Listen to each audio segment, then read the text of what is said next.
January 19, 2018, 2:29 a.m., Addis Ababa, Ethiopia. In the server room of the African Union headquarters, a technician's screen glows electric blue in the darkness. Lines of code cascade like a digital waterfall, data flowing, streaming, hemorrhaging. But this isn't a system backup. This is something else entirely. Every byte, every email, every classified document.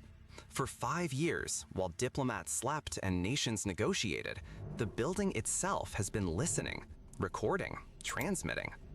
The technician's hands freeze above the keyboard. His breathing quickens, because what he's seeing shouldn't be possible. The most secure building in Africa, the $200 million glass and steel monument to continental unity, has been compromised from the very moment it opened its doors. The servers are talking to Shanghai. They've been talking to Shanghai every single night between midnight and 2 a.m. for half a decade.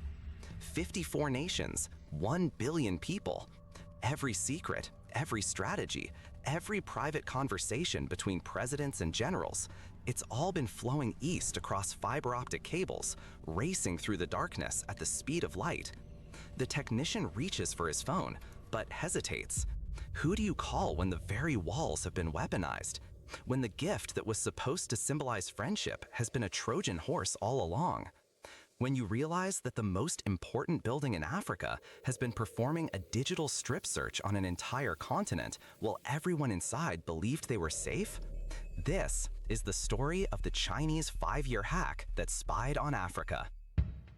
To understand how an entire continent's secrets ended up flowing through underwater cables to Shanghai, you have to understand what the African Union represents and why someone would want to listen to every word spoken within its walls. Founded in 2002 from the ashes of the Organization of African Unity, the AU was meant to be Africa's answer to the European Union, a continental government where 54 nations could speak as one voice, where conflicts could be resolved without Western intervention, where trade agreements could bypass colonial-era routes, where Africa could finally write its own future. But headquarters cost money. And in 2006, Africa's old colonial partners weren't exactly lining up to fund a symbol of independence. Enter China. While Western powers demanded structural adjustments and democratic reforms for every loan, China arrived with a different proposition. No political conditions, no moral lectures, just business. And as a gesture of friendship, a gift, a gleaming $200 million headquarters in Addis Ababa, complete with a 2,500-seat conference hall and a 20-story office tower that would pierce the Ethiopian sky like a glass beacon of progress. African leaders saw opportunity. China saw something else. Construction began in 2009. Chinese workers poured the foundation. Chinese architects designed every floor plan. Chinese engineers installed every server, every router, every meter of Ethernet cable.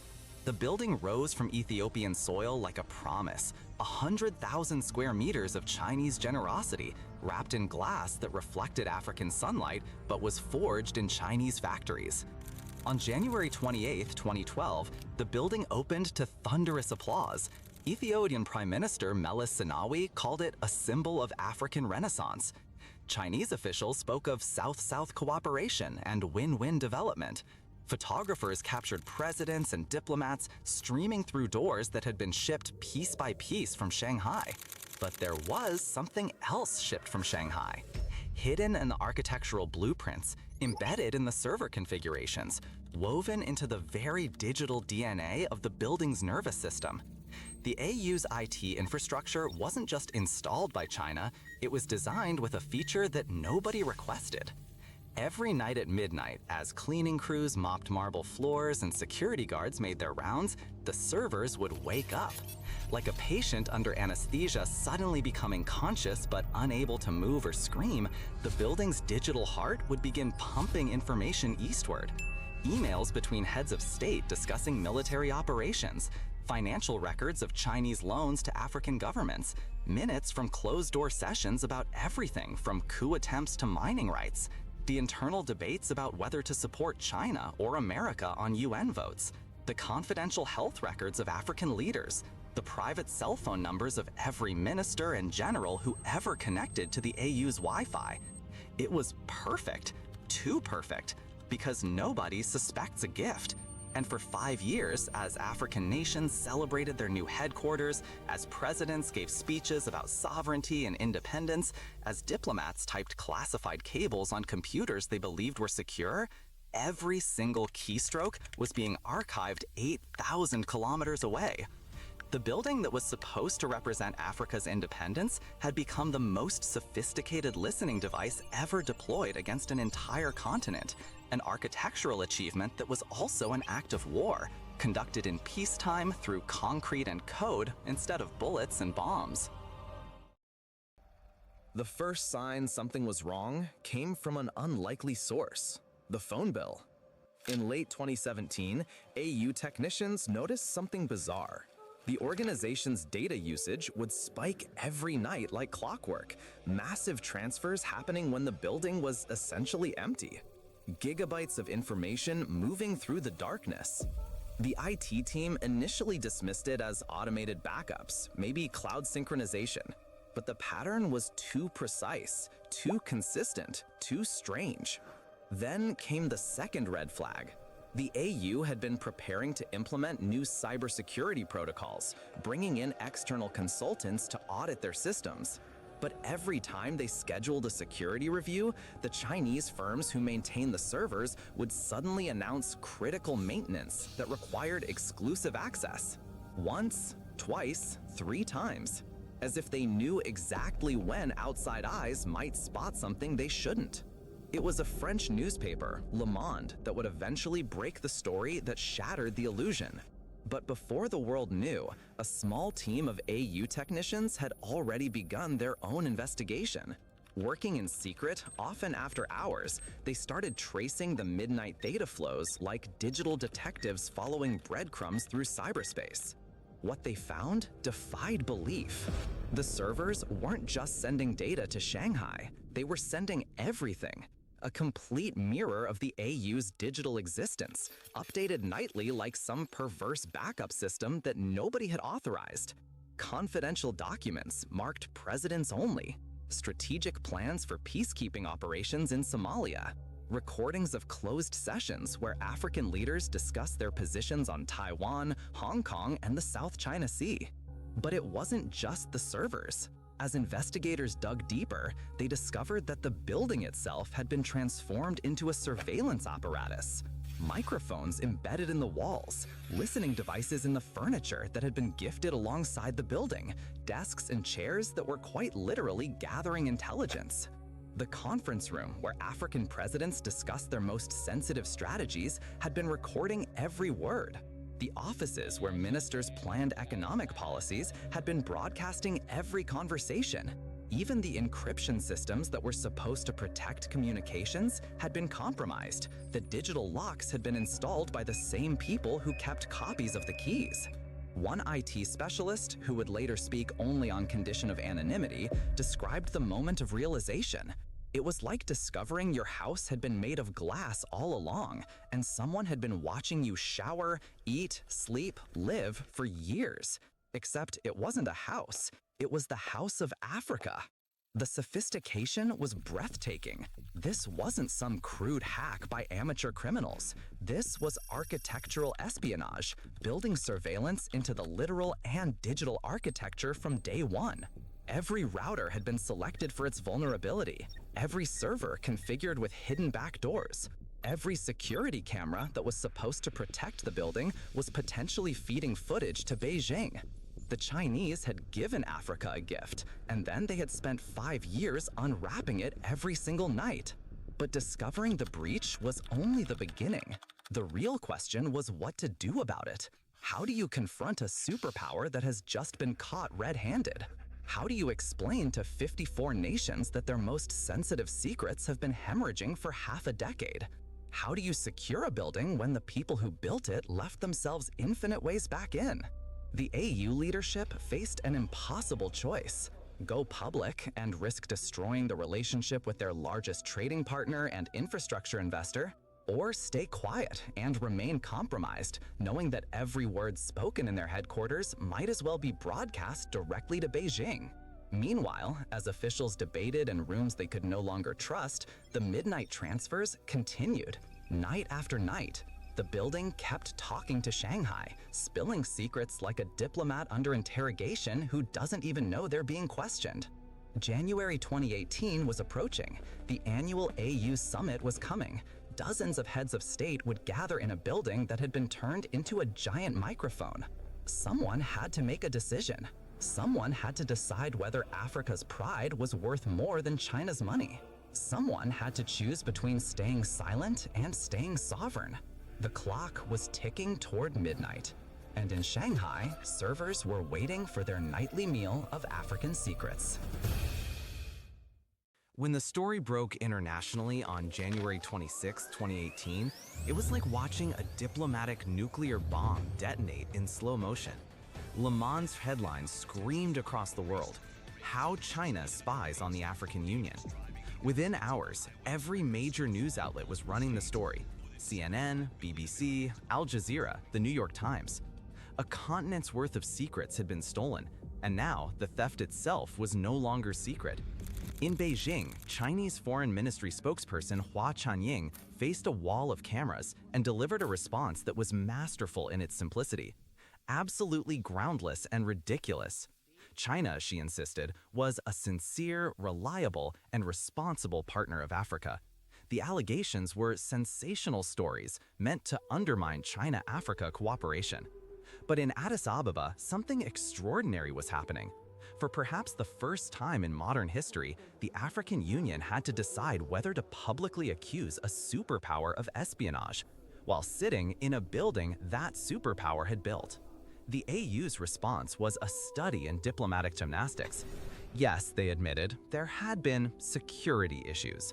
Yes, they were taking measures, but accuse China directly? That was a line they couldn't afford to cross.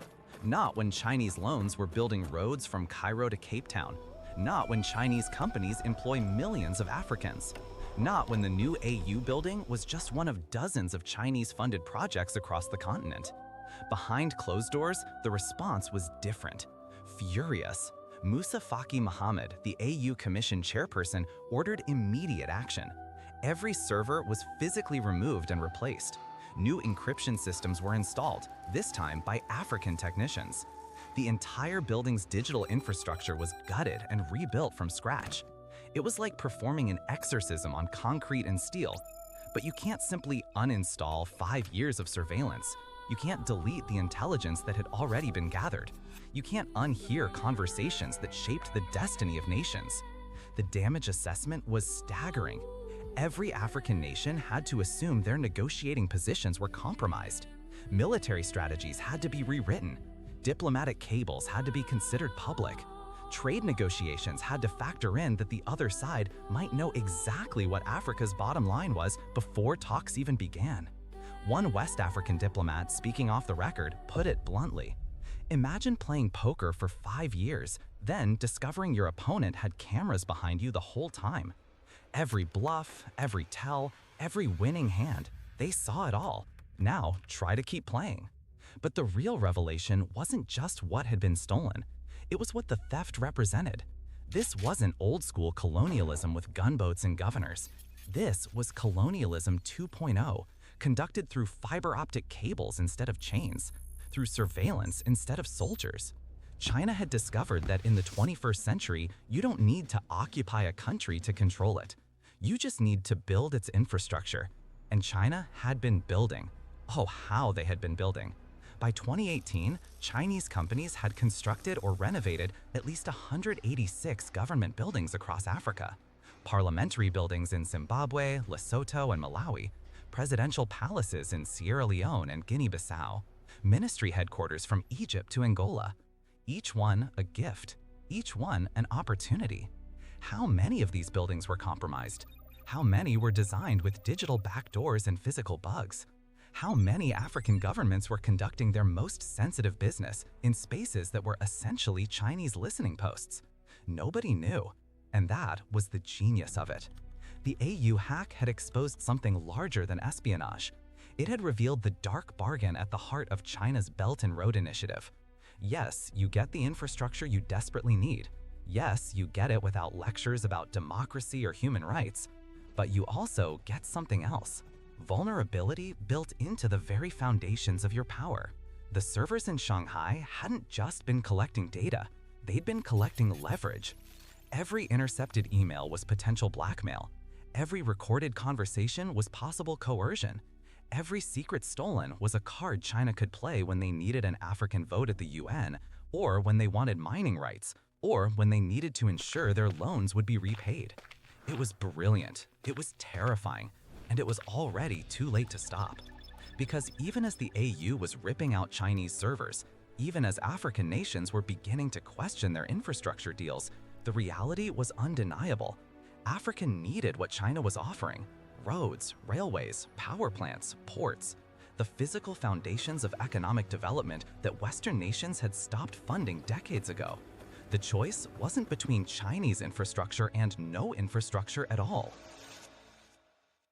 2 years after the discovery, in January 2020, something unexpected happened. The African Union announced it had rejected China's offer to maintain and upgrade the headquarters' technology systems. Instead, they chose a European company. It was a quiet rebellion, mentioned only briefly in technical procurement documents, but in the language of international diplomacy, it was a scream. The building still stood, that gleaming tower of glass and compromised concrete. African leaders still met in its conference halls, but now they knew. Every wall might have ears, every keyboard might have eyes, the gift that keeps on taking. But for every country that grew cautious, another signed new deals, because the trains still needed to run, the lights still needed to turn on, the ports still needed to operate, and China was still the only player willing to write the checks without demanding democratic reforms in return. The truth is, the AU hack revealed something profound about power in the 21st century. It's not about the land you control or the armies you command. It's about the infrastructure you build and the data you harvest. In the 21st century, you don't need to conquer a continent to control it. You just need to build its infrastructure.